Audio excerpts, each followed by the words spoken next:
Hey there, Weight Nation. Hope you guys are all doing great today. I'm pretty sure you clicked on this video because you probably saw the screenshot of how not to do a leg press. And I want to talk about the importance of doing leg press, what the value it is for me, and what it's done for myself, training for the last, God, almost 20 years, being in the gym since I was in my early teens. So, I'm going to kind of talk about how I do it, what it's done for me, the type of strength training I do with that leg press. So as you're going to see right here, I'm going to start with basically 200 pounds, nothing crazy. We have some 100-pound plates here, and I'm going to stack as I go through this. I'm going to do a 2 plate on each side. So it's about 180-pound increase all the way up until I go to the top sets. And I'll explain that when we come back around to that. So my strength training style is going to be more or less a power build style. I take both the bodybuilding concept and I take the powerlifting concept and I kind of smush it together. So I do for the reps, I'm always low reps. I like heavy weight and I find that grows me the best. But I also want to have the endurance, so I focus on more sets. So I do sets all the way up to about 10 sets, and I focus on those low range movements. So I still do about the same time a bodybuilder would train for, but it's going to be a little bit more unique in the style of the training.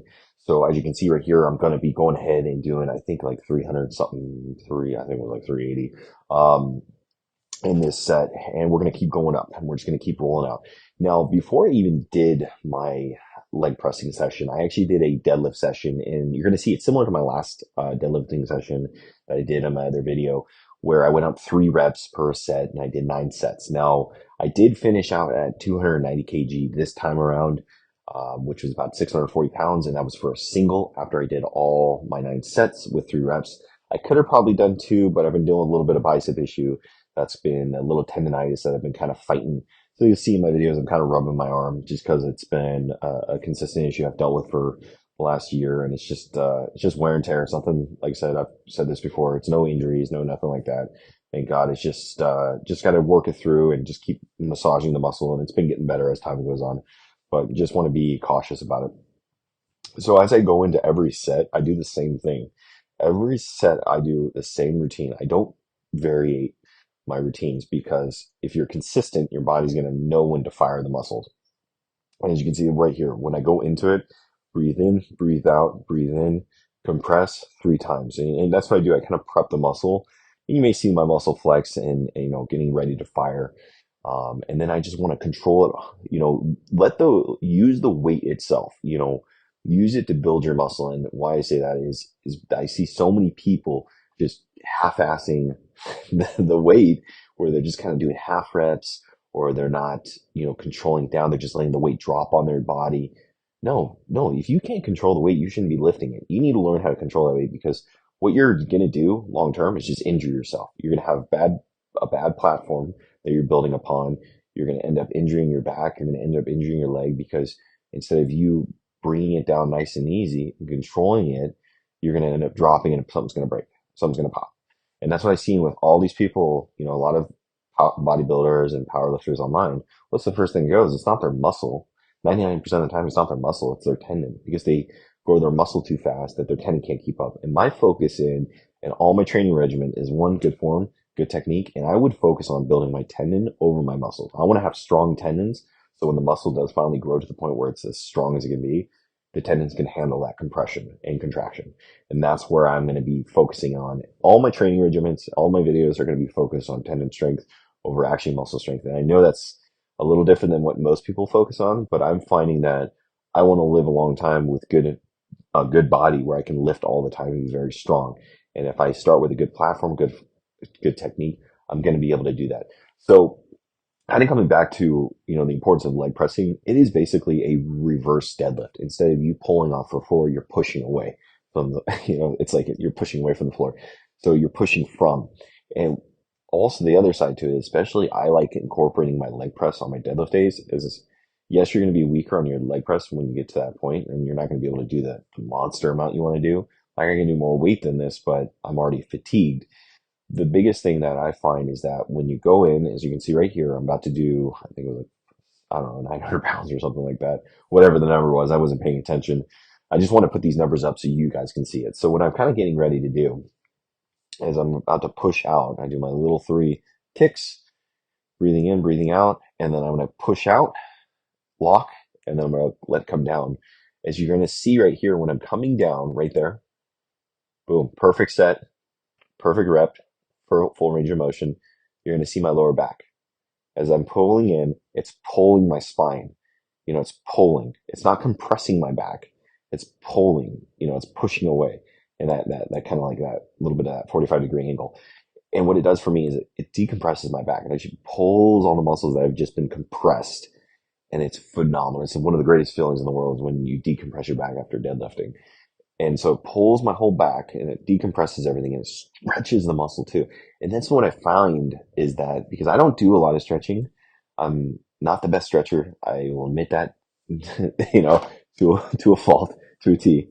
What I find is that when you don't stretch your lower back, you're going to get bound up, but two, your form is going to be so hindered with your deadlift.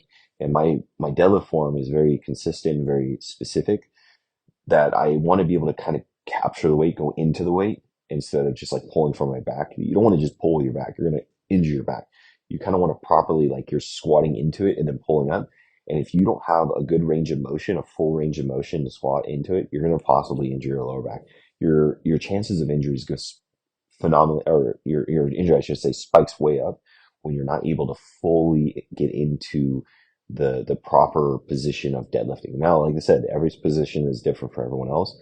I can just show what I do, and maybe you guys can take something from this and like incorporate it with how you lift, maybe what you train, how I train. The point I want to show is I just wish I had someone who trained me like I'm training nowadays because my injuries would have been zil to none compared to where I am at now, where I've been, I've had multiple injuries because I had to learn the hard way and, it wasn't available to me. And that's what I like to do. I like to train and teach people how to lift properly. And, I want to show a different way of lifting compared to what the internet has to provide. It's always, you got to do high reps. You got to do this. You got to do that. I'm like, hey, let's just be consistent. Let's find good form, good technique, range of motion. And now if you want to be strong, well, you're going to have to go lower. And for me, at least, you're going to have to go lower reps. My body just responds phenomenal to it. When I do high rep range of motion, I just don't get the same development. I don't get the same strength. I don't get the same feeling. I don't feel as good. And I did that. I did that. I used to train 6 days a week, high repetition, like a bodybuilder. I just never got the results I wanted. And yeah, maybe some of it was bad training, but at the end of the day, I was still doing it. I just never grew until I started getting to that low rep range.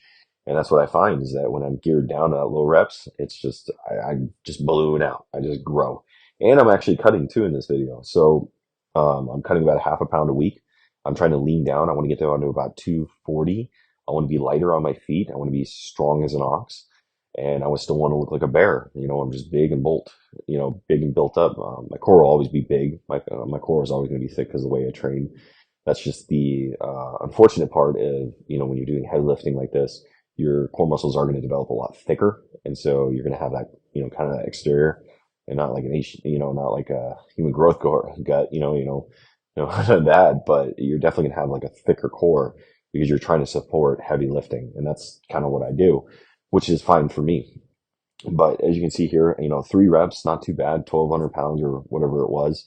I did have to switch over to the kg plates due to the fact that, there was a lot of people in the gym at that point. And I try to be respectful of everyone. I try not to be rude about filming or anything like that, and so, and I don't want to steal all the weights from everyone. So, because I was the biggest guy in the gym at that time. And so what I try to do is I try to steal from the kg because not everyone uses kg weights. And I'm one of the only guys who kind of use those weights. And so we're going to go into a single set here. This is kind of where I was just like, okay, my joints were starting to feel it. My back was starting to hurt. And not hurt, but just tired. And my legs were tired. And everything was just tired. And I'm just breathing. My heart's pounding. So 1320, not a lot of weight, on the retrospect. I guess it all comes down to perspective, but nothing too chaotically massive, but enough where you're doing work. And as you can see right here, I'm going to go into a full range of motion. I want to control the weight. And I'm going to have a nice, easy compression. I'm not dropping the weight. You're going to watch me. It's not going to be like my knees can't touch my chest. I'll be sure with you guys, but I'm going to try to go as low as I can before I wreck, maybe blow a rib out. So as you can see right here, getting ready, I'm mentally preparing. And that's what I do is I focus on mental preparation because I don't like to get that adrenaline spike because it just makes me shaky and uncontrollable. What I want to do is I want to kind of get zen and I want to focus in, boom, pressing, coming down, just like my other sets, and then push out. And I could have probably done two, but I was not going to risk the injury. As I would say, find that balance. But hope that helps you guys, Bear Nation out, and you guys take it.